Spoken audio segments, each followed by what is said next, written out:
All right, let's jump right into this explainer. Today, we are unpacking the exact psychological mechanisms driving our current digital zeitgeist. We're going to uncover the invisible triggers that are literally manipulating your daily life right under your nose. We're taking a fascinating, fully research-backed journey into the hidden architecture of your social media feed.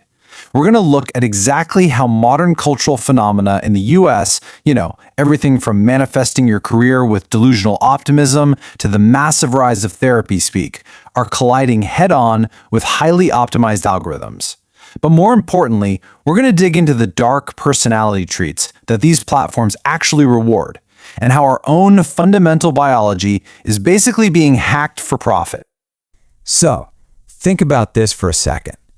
Every single time you open an app on your phone, you are stepping onto a brightly lit digital stage. The spotlight flips on, the audience is waiting, and you're prompted to perform. But who is really writing the script here? Are you actually the one in control, autonomously deciding how you present yourself to the world? Or are your behaviors, your aesthetics, and even your deepest insecurities being nudged and shaped by a system that's just designed to harvest your attention? To figure that out, we have to start by looking at how millions of people are currently trying to write their own survival scripts in what feels like an increasingly chaotic world. And that brings us to going delulu. Seriously, in an era defined by economic stress, social anxiety, and a relentless 24/7 news cycle, radical, delusional optimism has emerged as this surprisingly powerful defense mechanism. Now, originally, the term delulu came straight out of K-pop fan communities to describe those obsessive parasocial relationships with pop idols. But recently, it has exploded into a massive cultural force. We're talking billions of views across social platforms. Being intentionally delusional is now framed as a totally legitimate strategy for navigating life. People are using it to manifest career goals, brush off rejections, and just romanticize their daily routines. It's a fascinating psychological shield, really. When reality feels overwhelming or bleak, leaning into a self-constructed, intensely optimistic fantasy becomes a way to cope and just keep moving forward. This whole desire to romanticize our lives is an incredibly human response to a world that often makes us feel pretty small and invisible. By adopting what's known as main character energy, folks are actively trying to reclaim their agency. And hey, it is genuinely empowering to take control of your own narrative. Treating your boring daily commute or your morning coffee as a cinematic moment feels good. But psychology warns us of a very real trap here. When your entire existence is reframed as a movie, well, you require an audience. And when life becomes an ongoing, curated performance for invisible spectators online, we risk completely detaching from our messy, genuine reality. We end up turning our actual lived experiences into nothing more than external content. Actually, this whole concept goes way back to the 1950s, when sociologist Irving Goffman proposed the self-presentation theory. He suggested that human life is basically like a theater. It's divided into the front stage, where we perform our idealized selves, and the backstage, where we can finally drop the act. Fast forward to today, and our digital feeds are the ultimate front stage. We meticulously cast our public personas, and sometimes we borrow heavily from pop culture to build our armor. Take the massive resurgence of the Japanese anime Nana among young adults, for example.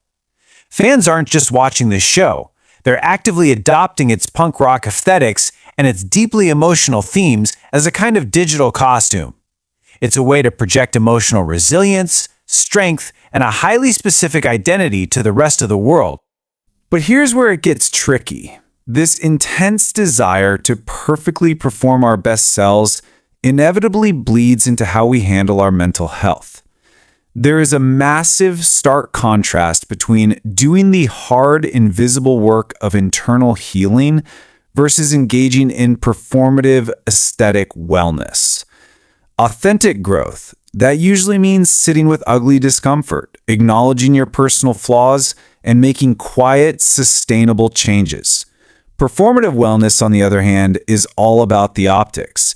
It's lighting a sage candle, taking a beautifully lit photo of your gratitude journal, and instantly broadcasting it to your followers. The psychological danger really kicks in when the photogenic documentation of the healing process becomes way more important to the individual than the actual emotional labor itself. And we are completely swimming in this type of mental health content. The algorithms quickly figured out that human vulnerability keeps us scrolling. If you look across platforms today, you'll find this bottomless well of content explaining attachment styles, diagnosing toxic traits, and analyzing childhood trauma. To put the sheer scale of this into perspective, just the hashtag for narcissism alone has racked up roughly 3.8 billion views on TikTok. Think about that number.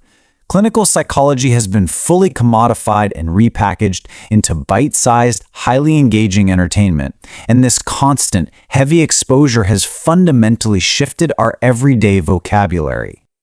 So we've fully integrated clinical terminology into our casual conversations, a phenomenon everyone's calling therapy speak. But applying heavy clinical labels to everyday situations often totally backfires. Just imagine having a normal, albeit frustrating disagreement with a friend, and suddenly they accuse you of gaslighting them simply because you remember an event differently. The term, which actually refers to a severe form of psychological manipulation designed to make someone question their own sanity, is suddenly used as a trump card to instantly shut down the argument. Psychologists are increasingly concerned that using this clinical shield actually alienates us from our true emotions. It allows people to dodge accountability and avoid normal interpersonal conflict under the guise of setting healthy boundaries. Now, we've established that millions of everyday users are utilizing these trends with the absolute best of intentions. They're trying to find community, cope with modern anxieties, and genuinely navigate their mental health. But anytime you have a massive congregation of vulnerable people seeking validation, you create a deeply fertile ecosystem for exploitation. Below the surface of these harmless trends and aesthetic mood boards, there are unseen actors, both human and algorithmic, who look at this landscape of digital vulnerability and see absolutely nothing but cold, hard cash and influence. And this isn't just internet speculation. Peer-reviewed science has mapped exactly who is exploiting this ecosystem and exactly how they pull it off.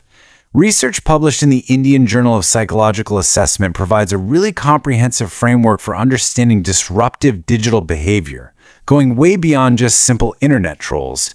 It introduces the psychological concept of the dark triad. These are three distinct subclinical personality traits that strongly predict how certain individuals will systematically game social media platforms. We are talking about random bad actors here. These are individuals whose core psychological makeup is perfectly suited to weaponize the digital stages we've all built for ourselves. Let's break down how this works. The three traits of the dark triad are narcissism, psychopathy, and Machiavellianism, and each one operates with a highly specific game plan. Narcissists use platforms primarily for validation. They're the ones flooding feeds with self-promotional content and aggressive status signaling.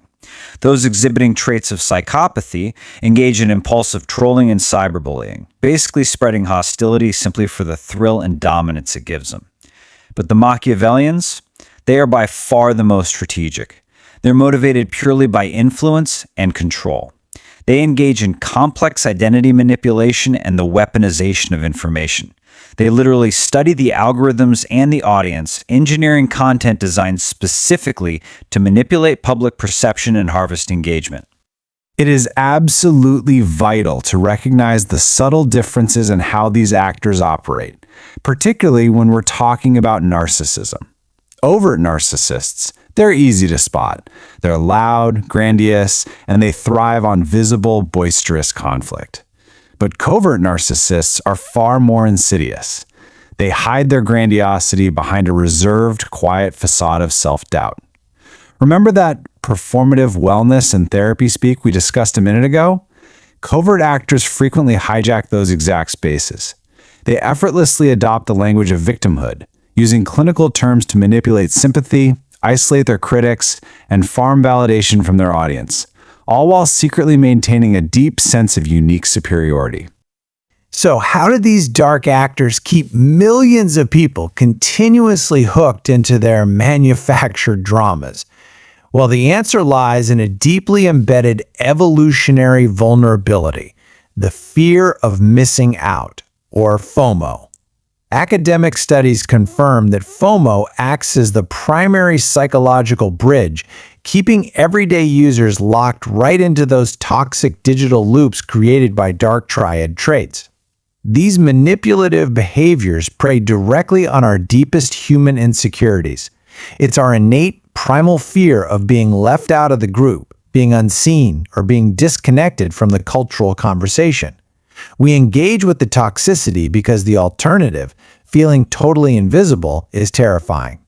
Welcome to the belly of the beast. We have now moved past individual coping mechanisms and bad actors, and we've arrived at the absolute structural core of the modern internet.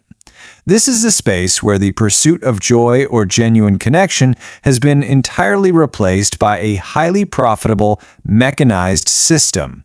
The outrage machine is a deliberate business model, plain and simple. It's an ecosystem meticulously designed by ad tech companies where human anger, frustration, and division are systematically harvested, quantified, and converted directly into shareholder value. Decades ago, psychologist Albert Bandura's theory of reinforcement learning taught us that humans learn by observing which behaviors get rewarded. Today, we're watching that exact theory play out in real time on a global scale. The loop is chillingly simple. Step 1, a creator drops a highly controversial, polarized take engineered specifically for shock value. Step 2, dark triad actors rush in to amplify the hostility, turning the comment section into an absolute war zone. Step 3, the platform's algorithm detects this massive spike in emotional engagement and rewards the animosity by blasting it to millions of new feeds. The creator gets paid, the platform gets ad revenue, and we all learn that fury equals visibility. The data backing this up is staggering. A comprehensive study published in the Proceedings of the National Academy of Sciences confirmed that outgroup animosity, which is just fancy academic phrasing for hating on the other side, drives engagement more effectively than any other emotional pull. When you actually look at the metrics, algorithms are optimized to reward us significantly more for attacking our perceived enemies than for uplifting our own communities. You literally receive a larger digital dopamine hit and way more visibility by aggressively dunking on the people you disagree with than by sharing a message of in-group positivity. Crazy, right? And here's the thing. When spectacles are engineered purely for shock value, and extreme political or social views are platformed strictly for virality, the consequences absolutely do not stay contained to the internet. This creates a direct pipeline from digital dynamics straight to offline harm. As the algorithms constantly feed us an us versus them narrative to keep us engaged, societal trust inevitably collapses. What begins as online disinformation and hardened tribalism eventually bleeds right into the real world. It normalizes extreme rhetoric, it facilitates a systemic breakdown of civil discourse, and ultimately it escalates digital harassment into real-world radicalization and physical violence. So why do we fall for it? Because we are fighting millions of years of our own programming. Evolutionary psychology explains that our brains have a hardwired negativity bias. Think about it. 10,000 years ago, if you ignored a beautiful sunset, you simply missed a nice view. But if you ignored a rustling bush, you might literally get eaten by a predator. Our brains evolved to hyperfixate on threats, insults, and danger because it kept us alive. Today, highly optimized algorithms weaponize that exact survival mechanism, sending us a constant stream of synthetic threats to keep us doom scrolling. We are biologically defenseless against engineered outrage. Take a breath, because this powerful sentiment serves as a really necessary anchor after unpacking the dark architecture of our feeds. We've seen how people use Delulu to cope, how dark triad personalities exploit our vulnerabilities, and how the outrage machine literally monetizes our biological negativity bias. It's so easy to feel entirely powerless in the face of billion-dollar algorithmic ecosystems. But it is vital to remember the core truth of this entire structure. We are the algorithm. These platforms only amplify what human thumbs give them. We hold the absolute power to starve the machine simply by choosing what we refuse to engage with. So, I want to leave you with a challenge as we close out our explainer today. Take a moment to genuinely reevaluate the small automatic actions that make up your digital life. The next time you feel the urge to perform your wellness for an invisible audience, or you feel that familiar rush of outgroup anger surging through your thumbs, take a breath. Pause and ask yourself, are you writing your own script, or are you just feeding the machine? Reclaiming your autonomy starts with a single choice not to click. Thank you so much for joining me on this deep dive. Stay curious and protect your peace out there.